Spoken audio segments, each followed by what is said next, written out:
it's Maria Rothenberger from the Miracles Happen Fertility Center at drmariarothenberger.com. This is week 20, 5 months of compassion. Week 20 of the Compassion series, led by this book, A Year of Living with More Compassion.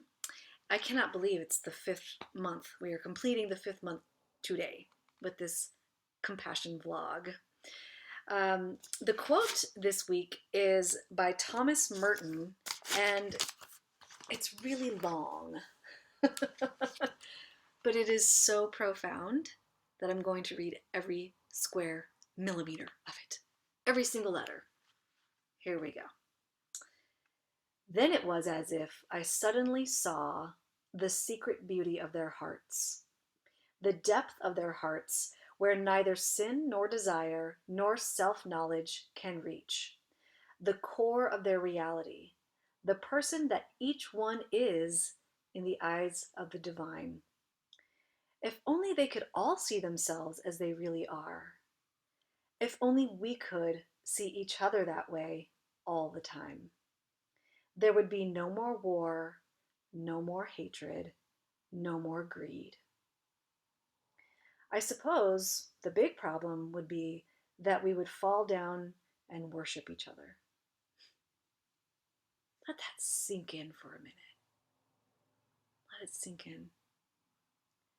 You know, this one is a little bit difficult for me, admittedly, because there's so much happening, particularly in the US politically, and I'm sure outside of the US, that is causing a lot of fear and a lot of hatred, frankly, and a lot of pointing fingers and a lot of blame, and I'm part of that too. And it's sometimes really difficult to rein that in and try to see the people that I feel are dangerous or not being their best self. It's hard to begin to view them as just human. And the practice for this week goes beyond that. The practice this week talks about seeing them not just as human, but divine. I want you to think of somebody right now that you maybe dislike, but even disdain, even just like can't stand, and imagine them being divine. Whoa. Inside of me is like this instant resistance. Yeah, no, they just suck. And yet, I know we're all from one. We're all from the same place. We're all part of this quantum entanglement that quantum physicists talk about. So what they say here, the theme for this week, the secret beauty of the heart. We're still on this theme of the heart. If you had an experience like the one Merton describes, it is unforgettable and also fleeting. There are protective parts of all of us that maintain the optical delusion of separateness. I love those intentional words there. It's not optical illusion, it's optical delusion. I don't have time to get into the difference, but look it up. Google. Of separateness. As I said before, we are all part of this, part of the same source, part of the same quantum entanglement, and we're all one. So it's a delusion, probably an illusion too, to think that we are separate. Fortunately, however, there is a place within us where we know we are connected to the sacred in each other, and consequently, from that place, we have an enormous circle of compassion. Okay, this week. Now, I'm going to pause here for a second. I want you to think about why you are doing this in the first place. Why are you wanting to cultivate more compassion? What is your big why? How will it serve you to stay how you are right now with less compassion for yourself and for others? How will it serve you and others to be more compassionate towards yourself and others? How will your life change if you are more compassionate towards yourself and others? What is your big why? Please don't let it come down to some kind of like giant crisis like it had to for me in order to get that.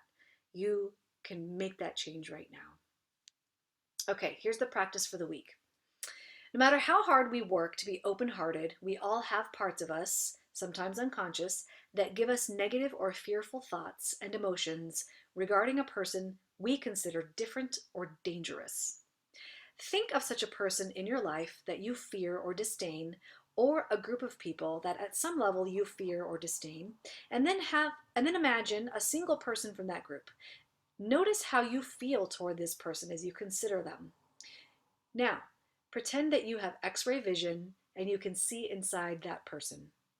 As you look inside, notice that the protective parts of that person that scare you or that you don't like are protecting their hurt and vulnerable parts. Now that's the part that you see them as human. Here's the next part. Then notice that deep within them, behind both the protection and the vulnerability, is a radiant, pulsating light. Stay focused on that light until you start to feel it in yourself, beneath your own protective parts. Look again at the person and see how you feel toward them now. It's not easy to do. Completely worth it. Not easy to do. I was just talking to somebody, just to expand on this a little bit. I was talking to my mom actually about different people in our family who have very opposing, this is back to the political stuff, very opposing political views. And there's one person that I completely disagree with and another person that I wholeheartedly agree with. They're on opposite ends. And she asked me how I respond to them.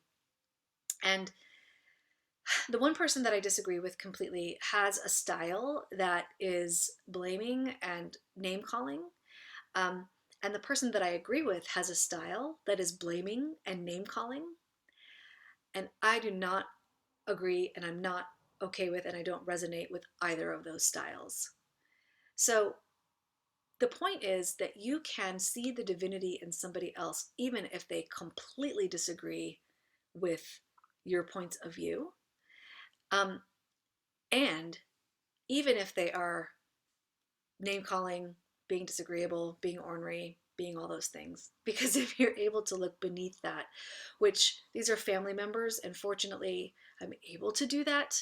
I still very much care about them. I'm able to see where they're coming from. It is not easy. I can imagine it's even harder for somebody that I really just don't know and I don't like who they're presenting.